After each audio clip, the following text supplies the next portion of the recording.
সুপ্রিয় শিক্ষার্থী বন্ধুরা, সবাইকে ধন্যবাদ। আজকে আমরা আলোচনা করব বার্ষিক মূল্যায়ন 2024 এর নবম শ্রেণীর ডিজিটাল প্রযুক্তি বিষয় নিয়ে। ডিজিটাল প্রযুক্তি বিষয়ে যে প্রশ্নগুলো আসবে এগুলো হচ্ছে বহু নির্বাচনী প্রশ্ন 15, এক কথায় উত্তর 10, সংক্ষিপ্ত উত্তর আসবে 10, রচনামূলক প্রশ্ন দৃশ্যপটবিহীন 5 এবং রচনামূলক প্রশ্ন দৃশ্যপট নির্ভর হবে 7। আজকে আমরা আলোচনা করব এই এক কথা উত্তরের দ্বিতীয় পর্ব নিয়ে। গত ক্লাসে আমরা প্রথম পর্ব নিয়ে আলোচনা করেছিলাম। আজকে আমরা আলোচনা করব দ্বিতীয় পর্ব। ডিজিটাল বা অনলাইন মাধ্যমে কোনো ব্যক্তিকে গোপনে অনুসরণ করা বা নজরদারি করাকে কি বলে? Cyber stocking. কিসের মাধ্যমে লিঙ্ক পাঠিয়ে ফিশিং করা হয়? মোবাইল মেসেজ বা ইমেইলের মাধ্যমে লিঙ্ক পাঠিয়ে ফিশিং করা হয়। প্রশ্ন নম্বর 23, সোশ্যাল ইঞ্জিনিয়ারিং কি ধরনের কৌশল? সোশ্যাল ইঞ্জিনিয়ারিং হচ্ছে এক ধরনের হ্যাকিং কৌশল। 24, মানুষের মাইন্ড বা এবং ব্রেন হ্যাক করা হয় কোন হ্যাকিং কৌশল ব্যবহার করে? সোশ্যাল ইঞ্জিনিয়ারিং কৌশল ব্যবহার করে মানুষের মাইন্ড এবং ব্রেন হ্যাক করা হয়। প্রশ্ন নম্বর 25, অনলাইন মাধ্যমে মানুষ ব্যক্তিগতভাবে কোন সাইবার অপরাধের শিকার হয় সবচেয়ে বেশি?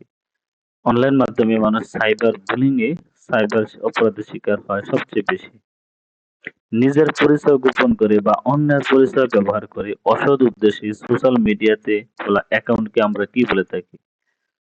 এগুলোকে আমরা বলি ফেক সোশ্যাল মিডিয়া অ্যাকাউন্ট।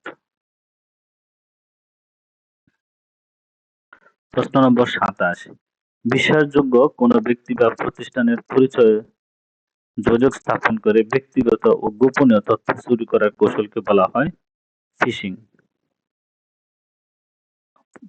প্রশ্ন নম্বর 28, কেস স্টাডির মূল লক্ষ্য কি?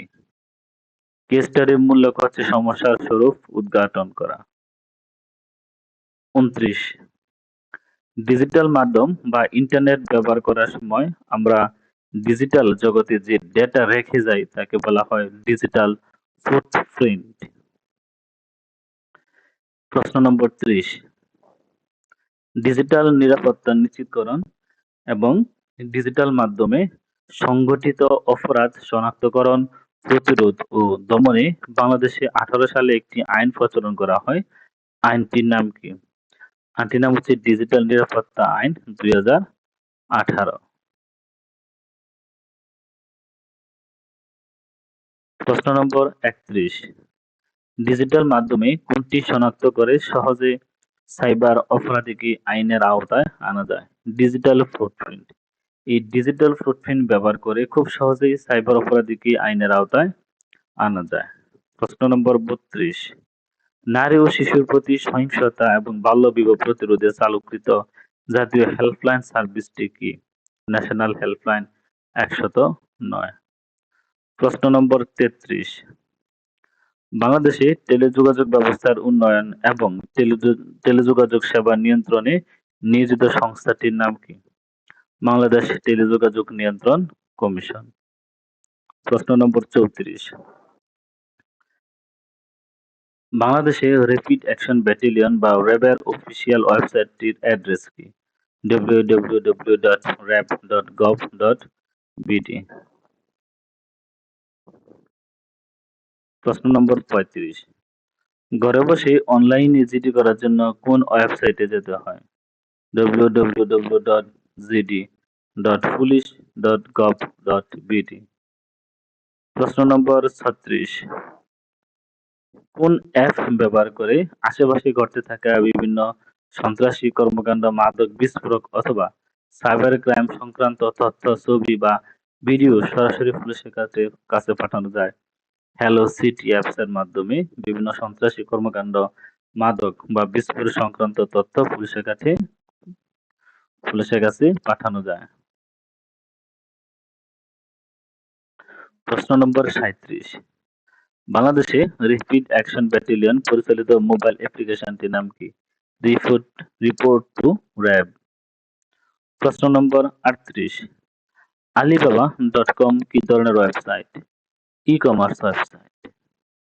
প্রশ্ন নম্বর 39, পিএনজি কি ধরনের ফাইল ফরম্যাট? পিএনজি হচ্ছে একটি ইমেজ ফাইল ফরম্যাট। প্রশ্ন নম্বর 40, ফাইবার, আপওয়ার্ক ইত্যাদি কি? এগুলো হচ্ছে ফ্রিল্যান্সিং সাইট। ফাইবার, আপওয়ার্ক হচ্ছে ফ্রিল্যান্সিং সাইট। পৃষ্ঠ নম্বর সরি প্রশ্ন নম্বর 41, উইনার কি ধরনের সফটওয়্যার? উইনার হচ্ছে জিপ ফাইল তৈরির সফটওয়্যার হচ্ছে উইনার। প্রশ্ন নম্বর 42, জিপ করা ফাইলকে পূর্বের অবস্থায় ফিরিয়ে নেবার পদ্ধতির নাম কি? এক্সট্রাক্ট। এক্সট্রাক্টের মাধ্যমে জিপ ফাইলকে তার পূর্বের অবস্থায় ফিরিয়ে আনা যায়। ধন্যবাদ সবাইকে এতক্ষণ সাথে থাকার জন্য। আসসালামু আলাইকুম।